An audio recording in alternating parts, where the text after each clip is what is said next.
Hey IGN, I'm Mark Lamia. I'm the studio head at Treyarch, and we're here today to share with you our Los Angeles level for Call of Duty Black Ops 2. It's the year 2025, and we've seen a prolific rise in drone technology, AI, and robotics. What's happened in our story is our villain has gotten a hold of the keys to the US military infrastructure, and he's about to turn our greatest strength into our greatest weakness. You're playing as David Mason, the son of Alex Mason from Call of Duty Black Ops.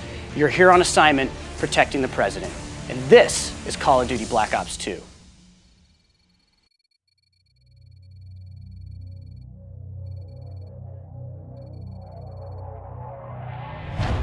Oh shit. Calm down. The bullet went through clean. You're gonna be fine. Still bleeding. I'm gonna give you something for the pain. What's up, everyone? This is Anthony Gallegos from IGN, along with Mark Lamia, the studio head here at Treyarch. Hey, everyone. And we are here to talk about the Call of Duty Black Ops 2 demo. So I guess now that we've sort of had the stage set for us, right now we're starting off in what is obviously a pretty war-torn and destroyed Los Angeles. Yeah, it's the year 2025, and we've had this drone invasion where the villain in our story has infiltrated the U.S. military infrastructure, and he has effectively taken all of our military strength and advantage, and you're now, what was once your strength and that you were fighting with, is now being turned on you. I think what a lot of people are going to be surprised at when they're looking at this footage right here is just how much better this looks than some of the previous Call of Duty games. You know, the team has been working on the lighting system. You're going to see tons of effects. This particular level, you know, a lot of the inspiration was drawn, you know, when you see, you know, sometimes there are these like massive fires and how it like blots out the sun and it literally turns into this, you know, almost hell on earth type look, was a lot of the inspiration here. You see the effects, the detail. There's just an unprecedented amount of detail going into everything that's going on in this world. Yeah, I mean, you certainly don't hold any punches in this beginning part. I mean, we go from what's going on to, oh my god, everything's falling apart almost instantly. Yeah, we put you right in at Call of Duty style. What you saw there with the actors, by the way, was performance capture. That facial animation, that's an actual actor's performance. That's why it looks so realistic. That is, we actually marker up their faces and we capture their voice and their body at the same time. So that is that actor's performance. Yeah, I think we get a good viewing of that with some of the way that their arms and heads naturally move in a way that is pretty different from what we've kind of seen before.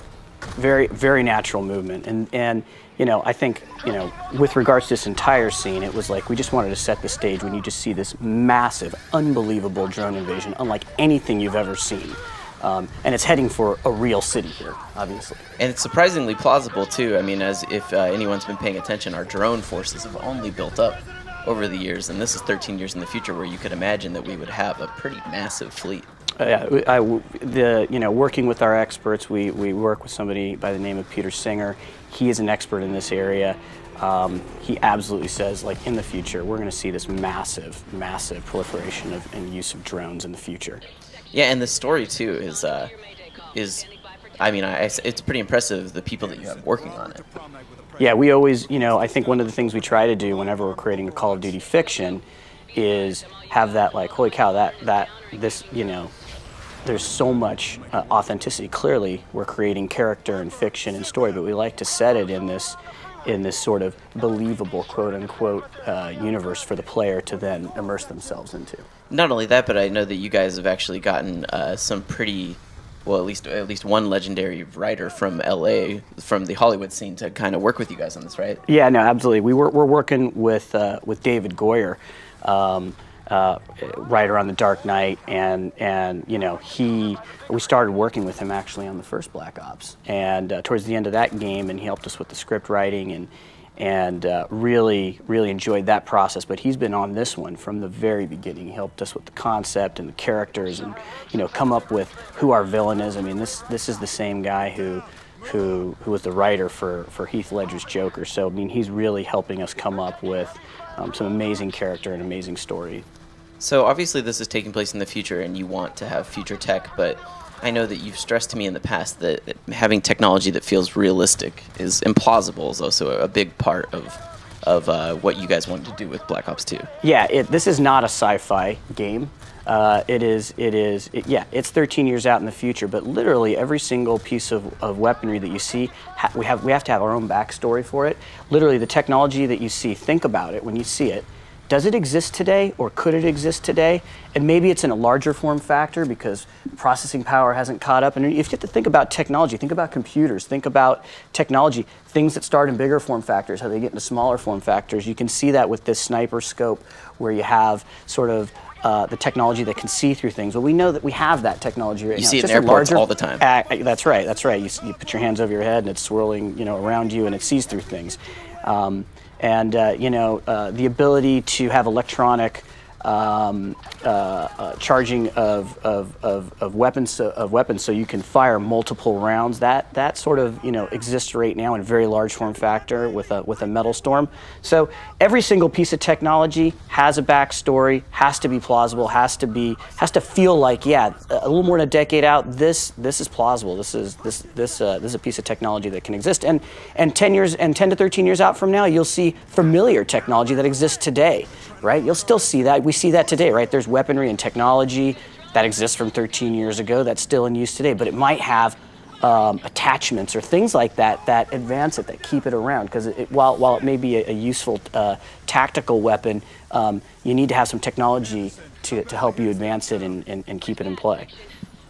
I think this is the area, too, that we're seeing in this sort of downtown scene also shows a lot of the cool stuff you guys have been doing with particle effects, making smoke effects look even better than they ever have before. Fire, destruction, environmental animations, those are all critical components to making that world feel alive and believable and just epic and cinematic, like you're literally in the middle of it. So every Call of Duty game has always been about, everyone thinks of them as just first-person shooters, and yeah, that is a big part of the game. But I think people make a mistake when they think that you're always on foot. They always just have this idea that you're a guy holding a gun. So much of it involves like these set pieces where you're using vehicles and stuff like that. And so what we're going to see shortly is kind of a kind of different feeling vehicle sequence than we've seen in other Call of Duty games. Yeah, absolutely. You're about to go inside and take over this VTOL right here. And you're going to fly it. It's not a rail where you're just going to be firing the weapon. You're going to be flying it. And there's actually two different gameplay mechanics we introduced to you in this one vehicle. It starts off as a VTOL as you're going to be flying through. That's what's going to be happening when you first start playing the game. And don't forget, in this single level, you've already driven as the freeway was collapsing. So there's just, I think in general, one of the things that we really wanted to do at this level is give players a ton of variety of gameplay. Not only do you have that weapons gameplay, but there's some great vehicle gameplay. There's a lot of new mechanics and a lot of fun for players. So, as you're flying through Los Angeles here, clearly it has undergone a lot of destruction. You can see the particle effects and the lighting and the smoke, and it's just, an incredible amount of detail that's going into this, and you're flying through it. You're protecting the president's vehicles down below. You're firing those cannons. You have really destructive missiles. You'll just see, the whole world is really coming down around you. It's really this sort of, has this, like I said, almost sort of Armageddon-ish type feel where it's like, this is almost the end of the world type look here. You see the enemies. You can take them out. If you're firing rockets or weapons at things in the world, you see things collapse and fall. Whether it's the vehicles or whether it's the structures in the world, they take damage. So it's just this really epic and cinematic piece. And like I said, you're moving through as a VTOL, so it's a vertical takeoff craft. You have a great degree of control over it. You have your two weapons. You have an objective. You need to protect this vehicle.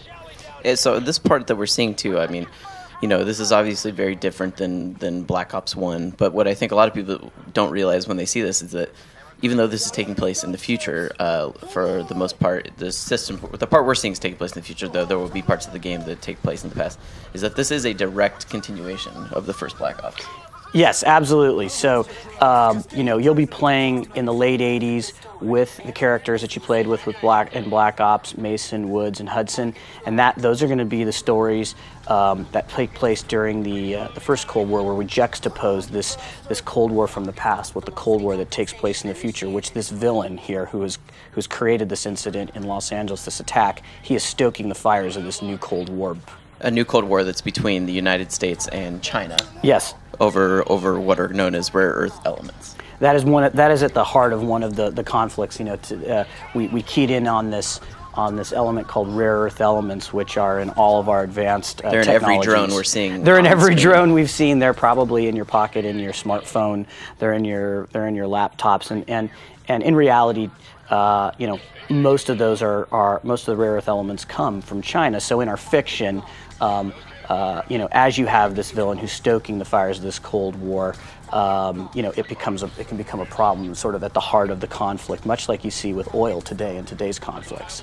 So there's this other part here that we're showing you where you're going to be flying this VTOL at one part, and not just using it as a vertical takeoff craft, using it as a jet, and you are flying through Los Angeles, and you're warping through, and it's intense. There's nothing like this in any of the other Call of Duty games. There is nothing like this in any of the Call of Duty games. I mean, you are fighting, you have cannons, you have missiles, you are flying, you are you know, you're bursting through it, and you know, you're flying through all these buildings. It's just a really intense experience. So that's a quick look at Call of Duty Black Ops 2. Thank you so much, Mark, for letting us see what you guys have in store. It looks really great. Can't wait to show you guys more in the future.